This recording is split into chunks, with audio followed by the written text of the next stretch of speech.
Hi everybody. Welcome back. This is gonna be a little bit different of a discussion piece. I think it's gonna be a let's chat. I wanted to talk about this concept I've been kind of going over in my mind, which is about Gilmore Girls. If you've never seen it, heard of it, it's a show about a mother and daughter. They live in a small town called Stars Hollow. And that's about it. And it's just about their lives. Very cozy show. But I wanted to bring up the concept that I think the show is a fantasy. And what I mean by that is if you haven't seen the revival, pretty much what I'm basing this off of is at the end of the revival, Rory's like, I'm gonna write a book about my relationship and call it Gilmore Girls. Now, if this was the original intention of the writing, I don't know. The original writer for the show did come back for the revival, so I'm guessing that this was an intention, but if it was intention since the beginning, I'm not quite sure. A couple of things that tell me, and guys, if you get this is gonna be a longish video, so get a drink, get a snack. We're gonna be here for a while discussing this because I'm talking about a 7-season show. It might be even more. And I'm gonna probably be discussing a little bit about what happens in the revival. So the first thing I wanted to look into is kind of how Rory is like seen throughout the show. She does do like the first 3 or 4 seasons when she is in high school. I would almost say she's a complete angel. Like she does like nothing really wrong, which okay, I guess we can be beyond popular belief that there is a teenager out there that's not causing some type of havoc, not getting into some alcoholism, some, steamy time with their boyfriend or whatever. Like, maybe there is teenagers exactly like this that are just perfect little angels and, study really hard and everything. I was kind of compared to this when I was in high school. But, different thing. Like I was, I think still looked upon like, if I did something wrong, I did something wrong. If I made a bad dating choice, people let me know I made a bad dating choice. And that was kind of the thing that kind of set me off on this journey in my head where it was like, okay, like most of the men that Rory dates has some type of red flag. If it's they're extremely controlling, kind of like Dean is, if they're just a delinquent, which Jess does start out as that and then kind of calms down when he gets older, or if it's, somebody that just plays around a lot, which is what Logan ends up being. So each of her boyfriends has a different red flag. And I feel like none of her friends call her on it. Like, which I guess this is the thing. Like, man, I'm gonna have to think for a second. So her best friend in town, like, she treats terribly. Lane, she treats terribly. Nobody calls her out on it. Lane does not even really call her out on it. Like, I think you have one session with Lane being like, hey, it wasn't very cool. Like, I really needed you in this exact moment. Like, you need to be a better friend to me. Like, nobody calls her out on it. And, like, she does. Even her mom in the first episode, when she's like, she meets Dean for the first time, and then she just decides, oh, I'm not going to go to Chilton anymore. Like, her mom says something, but then it's just like, oh, I'm going to decide to go to Chilton anyway. Like, I know it's a TV show. I mean, we're probably talking like, in real life, like, this stuff would probably happen in days, not just, like, within the 60 minutes that we see it, or 45. But it feels like problems got resolved so quickly, especially in the earlier seasons.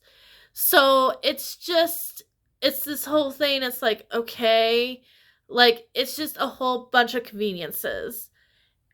And in some ways, okay, Rory's grandparents being wealthy and being able to pay for Chilton, okay, maybe might not be a plot convenience.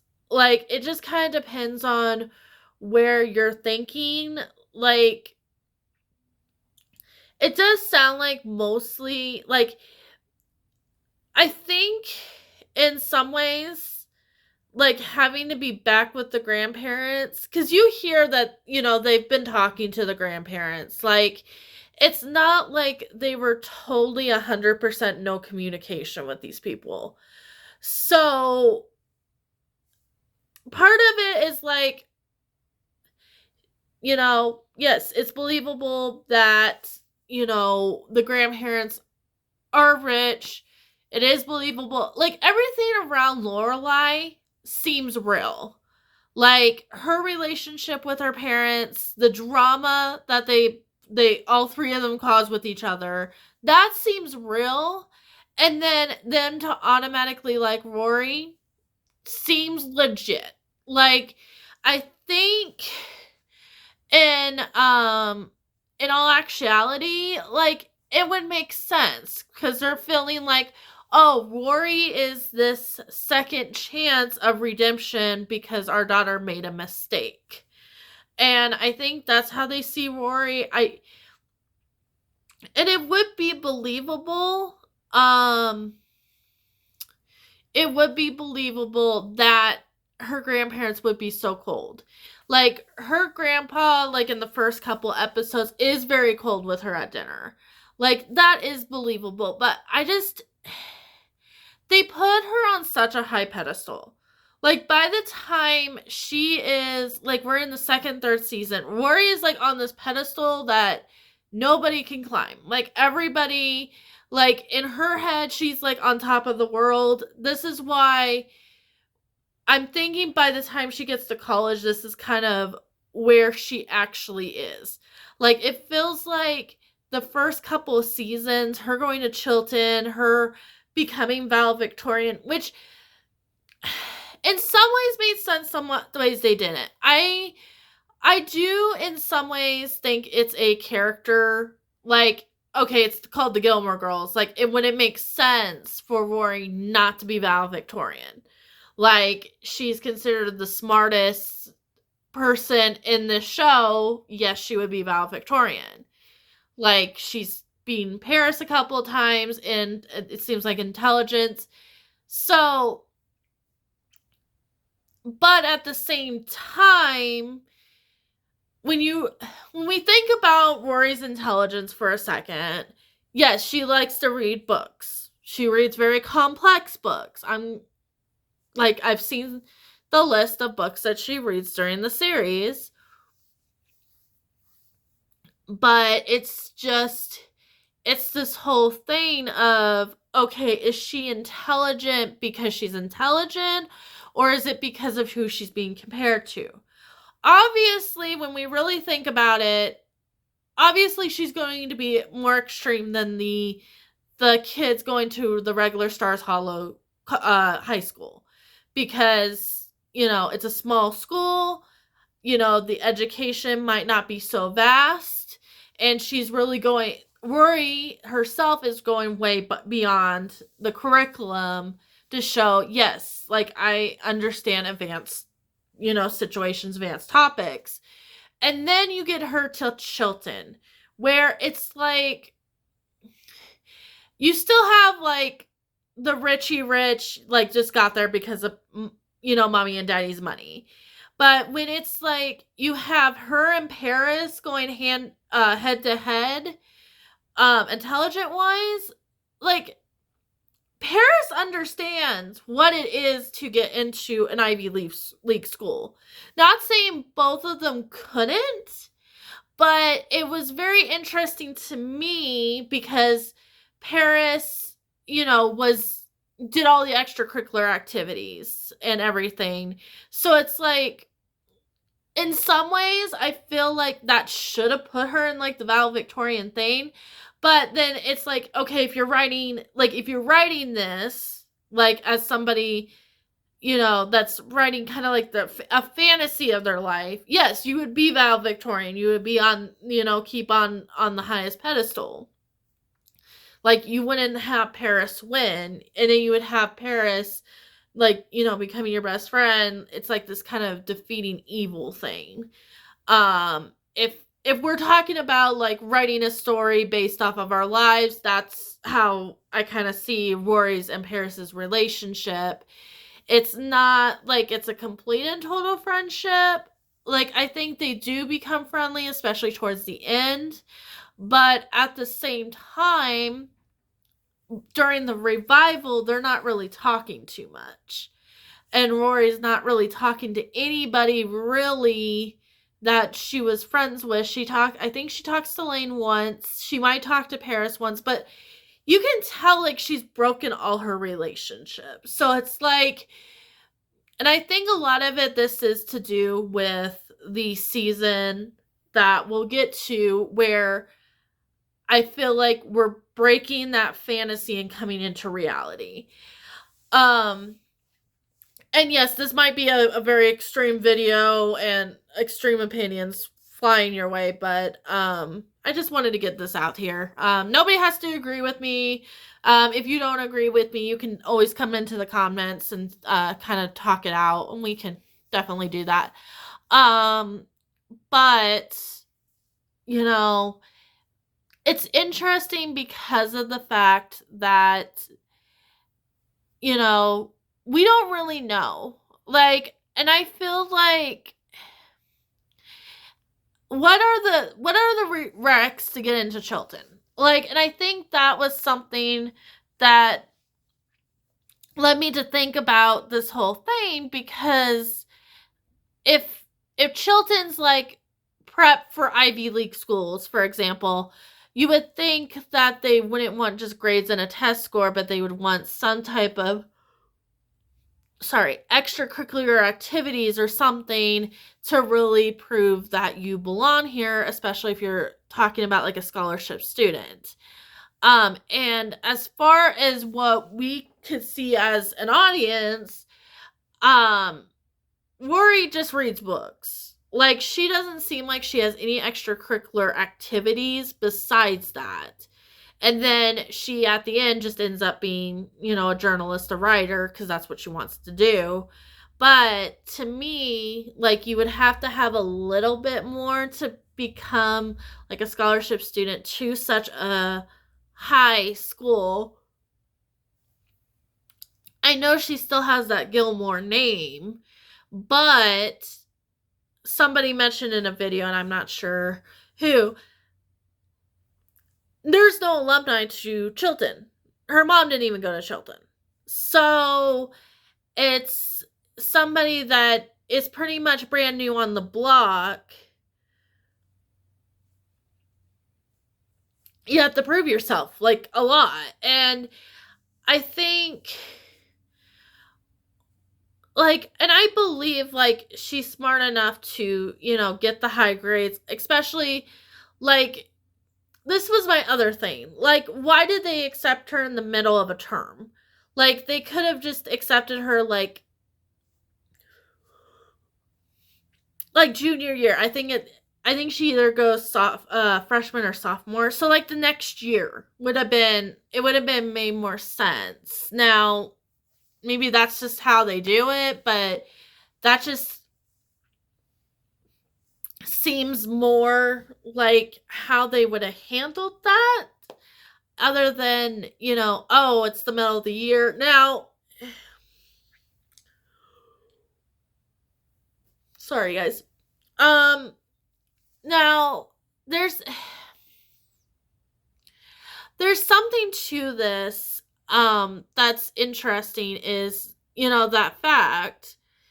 And I mean, yes, like, if you're setting up a story, you're setting up a smart person, like, maybe showing that, they're going to, like, a really fancy school. But then they could have started at the front of the school year, been like, okay, like, Lorelai had to, she got accepted, like, the last couple months, for example. And then, had the series start in August, which is when most kids start, and it would have been a little bit more believable. Now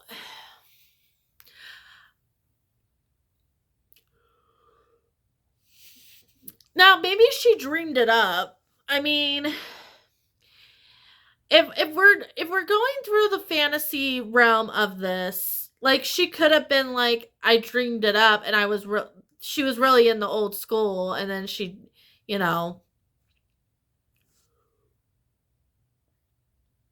but at the same time, it seemed like a nightmare because she was really struggling. So, I mean, there's a couple concepts. I think Stars Hollow to me is too calm and too peaceful. And even in a small town, like, if you compare every other, TV show that's out there that comes in a small town, so I'm talking like One Tree Hill, Virgin River, Steel Magnolia, what else is there?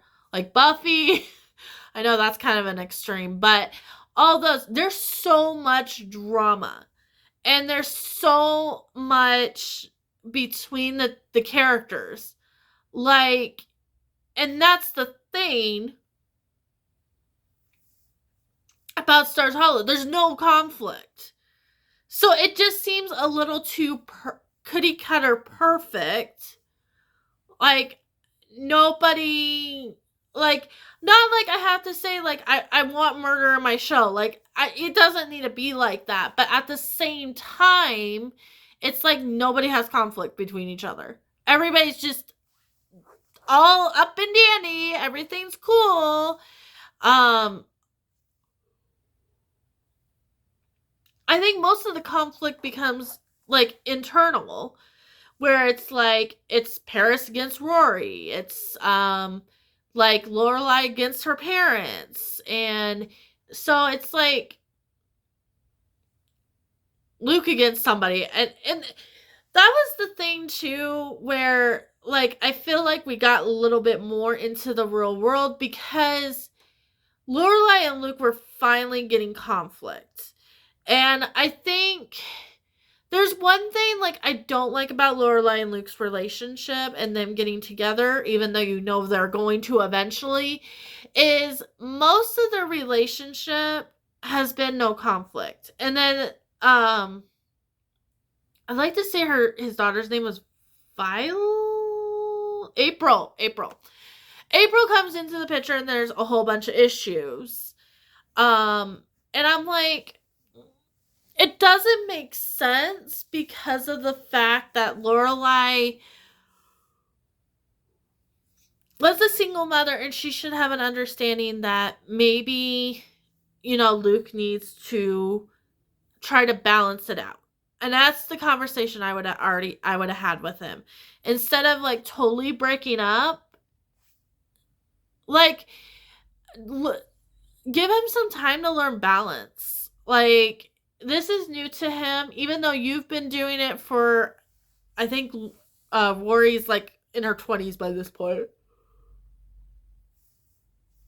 Sorry. Like, give him some time. Like, and I just think in the earlier seasons, he was this, like, perfect man that didn't have any issues. And that's just not as believable as the show makes you think it is.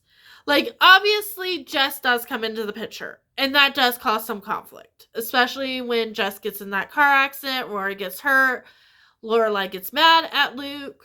I don't know why, because it was Jess that was driving the car, but I guess it was Luke's fault.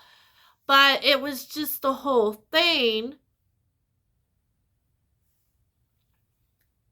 it was just the whole thing of, like, when you start seeing his flaws is every time Lorelai just decides, oh, I'm gonna be mad at him.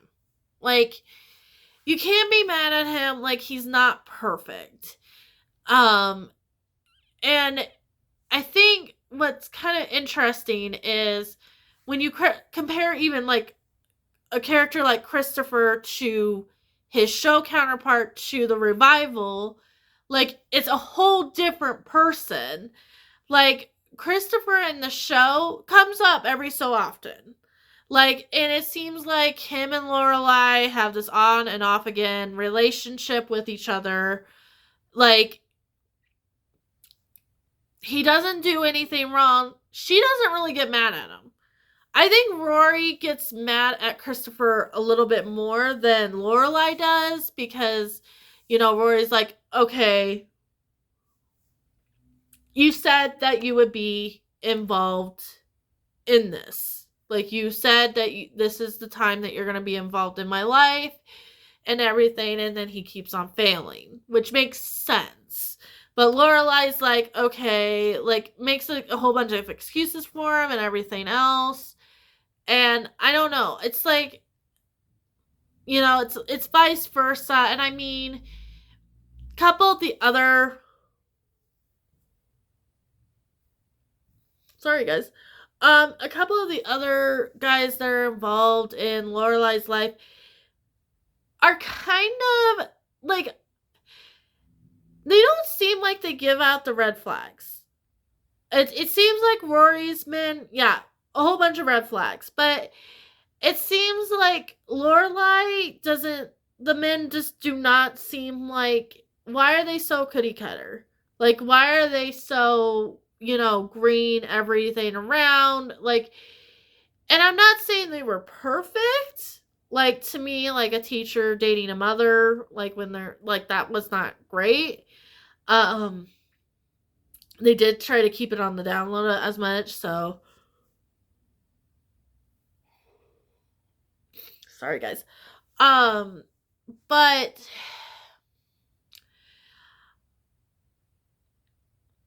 it's just the whole thing of, like, this is why I'm, like, thinking, like, yes, it might be a fantasy, but maybe what Rory really wanted from the men around her mother was a perfect father figure. And that could be the case because every guy that Lorelai dates in this show are not bad guys. Like, Christopher's not a bad guy. I can't think of the other two's name. And Luke is definitely not a bad guy. Like, none of the breakups are really because they did anything super, super wrong, really. It seems like, Lorelai just has, they write it as Lorelai has commitment issues is really what they write it as. I think it's a hit or miss. Like, we don't know what her relationship was with Christopher when they were teenagers. We only see, like, one episode. So there's not really anything that we can go off of that says, Christopher was a bad guy. Like, he might have been a player. And we kind of see that later on when we're looking at Rory's boyfriend in college, which I will come up with his name. This is a Let's Chat, guys, so I don't have anything scripted. I don't have anything in front of me. I'm just talking. So that's why this is happening. Okay, sorry, guys. So, and then we leave high school and go to college. Now, college really changed Rory's character big time. And I'm not talking about in, like, a positive light. I'm talking about in a very negative light. I think Logan is his name.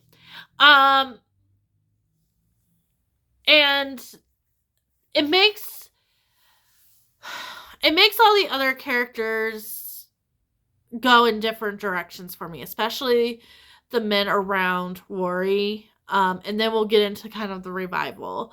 But I really think this is the Rory that, you know, is writing this. Like, this is what Rory actually is. And she's damaged. Like, and I think what really happened is she's on this pedestal for so long. Everybody's saying, okay, like you're this perfect thing that can't do anything wrong. And then she just goes down a road that's like, okay, you don't think I can do anything wrong? I'm gonna do 50 things wrong. And I think how she treats hallway guy was terrible. That's kind of when I started not liking her, because it's like she started going down this road like, I'm Ivy League, like I'm from a rich family, you're not. And I feel like that kind of started her, that part of the conflict. And like, and then the tree scene where somebody takes her tree. I'm like, you don't own that tree. It's a public tree. Like, calm down. Like, I understand that's your spot, but you need to calm down. I don't know why you can't go to the other side of the tree.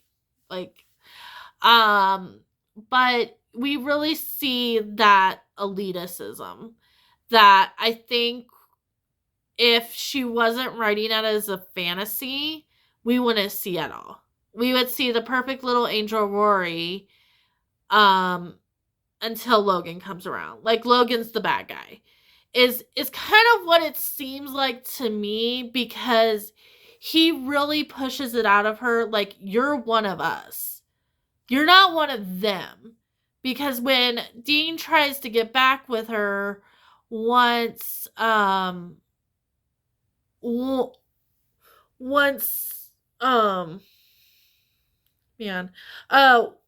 once he gets his divorce or breaks up, I don't know what happens with him, and I think they get back to, I don't know. I think they try to do a trial separation or whatever. And he comes to find out, like, this is not his world, and this is not the woman he's supposed to be with, which, the talk about Dean, the lovely elephant in the room, we'll talk about Dean. And Dean is too perfect, but has a whole bunch of red flags. Like, he's the guy that you would assume that any girl would want. And to say he has a whole bunch of red flags is kind of harsh, considering we're talking about a 16-year-old boy that, this is his first girlfriend, and everything. But the idea, and this is kind of where I liked Rory's character, is the fact that she doesn't say that she loves him right away. Like, it's a very adult thing to do, is to be like, I need time with my feelings. You might love me right away. You might have, this automatic response, but I don't have that automatic response right now. And to be like, the thing is like, you're talking about two 16-year-olds. We're not talking about 30-year-olds. Because if this happened with two 30-year-olds, like, there would be a conversation had. And I think, I'm going to bring in another TV show. One Tree Hill, I think, does this really good with the Brooke and Lucas storyline, where Brooke is really in his face like, okay, this is not working anymore. This is, like, you're treating me terribly because you love another woman and all this other stuff. Like, the communication on relationships was actually kind of well done in One Tree Hill for some of the relationships. It's actually one of the reasons why I like the show, minus the music is really good. But he's not there yet. He's not there developmentally. He's not there emotionally, to support anything.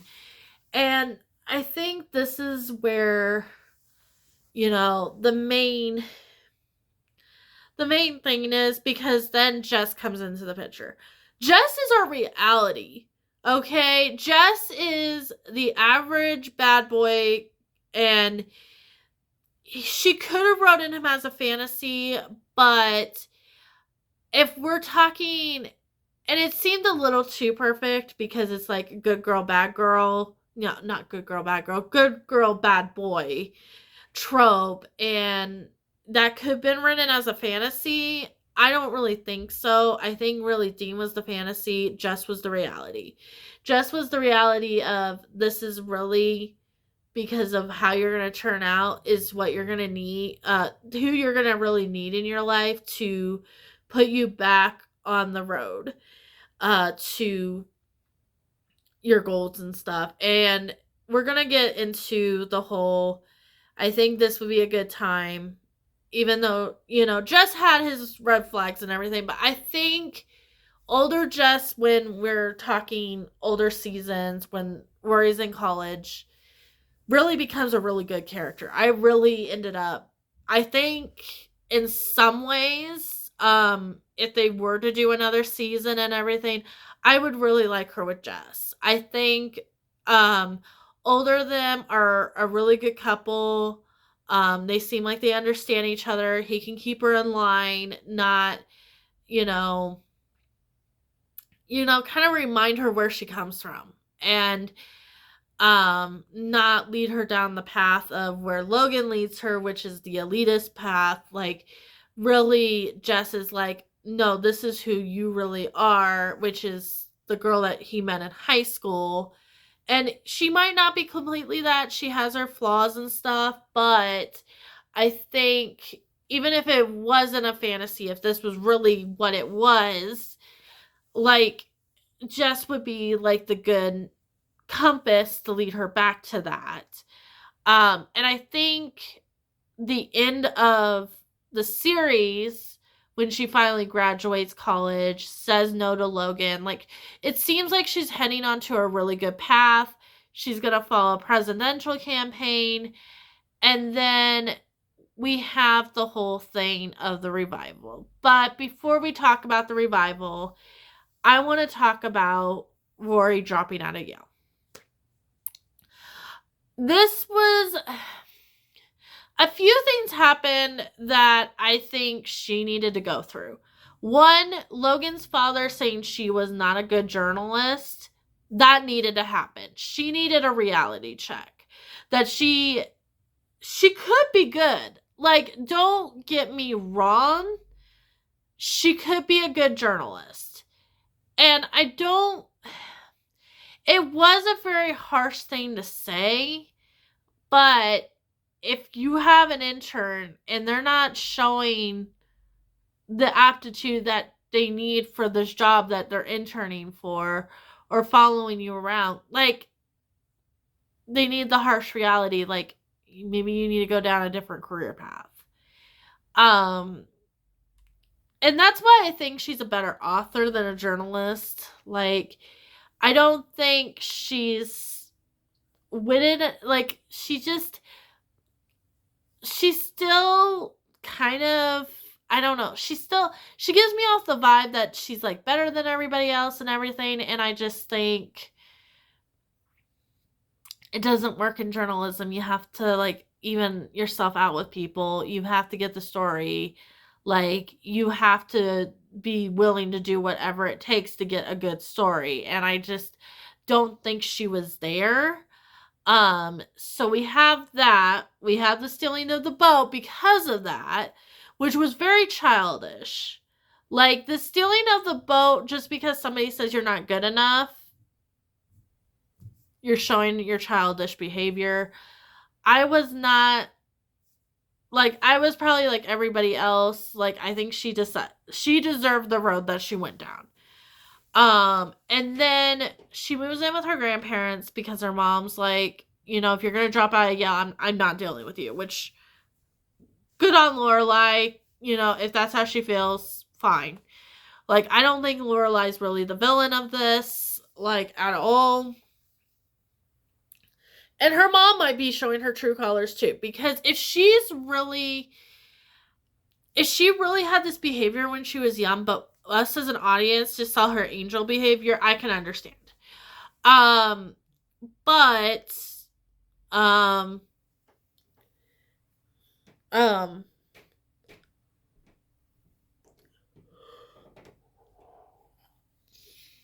sorry guys.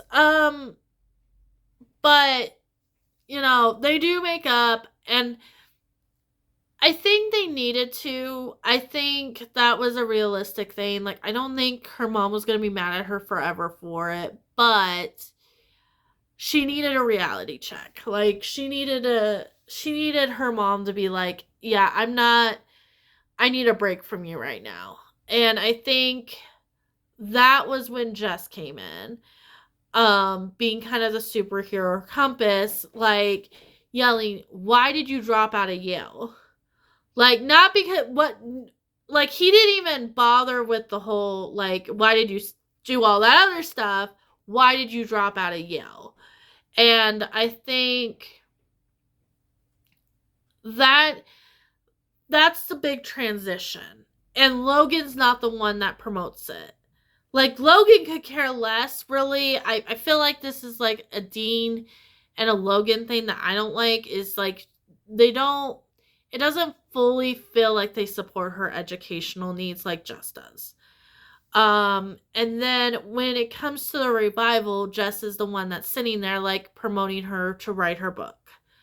So Jess is a very good support system. Even if they never got together, I am glad that they stayed friends through this whole thing. And then we have the revival. I'm not going to go too much into the revival. She loses her grandfather. That doesn't seem like it impacts her as much as it does Lorelai and her grandmother. Can't remember her name right now. Those two seem like they're more impacted, but get closer together, which is amazing. I'm glad they did write that storyline where they finally forgive each other. You can see that comes through, like, throughout the show. There's, you know, there's scenes with Rory's grandmother that are really well done and everything, and you can see the closeness that she's trying to bond with her daughter. But at the same time, Rory is just terrible. She's gotten to the point where she's just, like, one of the worst human beings ever, it feels like, during this revival. Like, she has a boyfriend that she never remembers that she has. She's sleeping with Logan even though he's engaged. Like, she's not preparing for interviews. Like, and this seems like who she is. And then, yeah, because Stars Hollow is still, calm Stars Hollow. They're going to give her a job because they feel for her. And then it's just, she goes down, like, a really bad path. And then she's like, oh, yeah, I'm pregnant at the end. And I'm like, yeah, not really digging the path that it looks like she's going to go down. Now, she could make a redemption arc if they ever came back, and I would hope that's what they would do. I would hope she would be as good of a mother to her child as Lorelai was to her. But I don't know. They're not writing it that way, so I don't know. But otherwise, this is just kind of my ranty video about how I feel. Like and subscribe if you just want more content. I don't usually do these random videos. I usually talk about anime or book content. But I needed to get this out here, like, my feelings about it. But otherwise, yeah, expect more book reviews. I'm hoping to get some more anime content out to you guys. Yeah, I just have to dig through my phone and I'll get videos out to you when I can. Okay, bye guys. See you in the next video.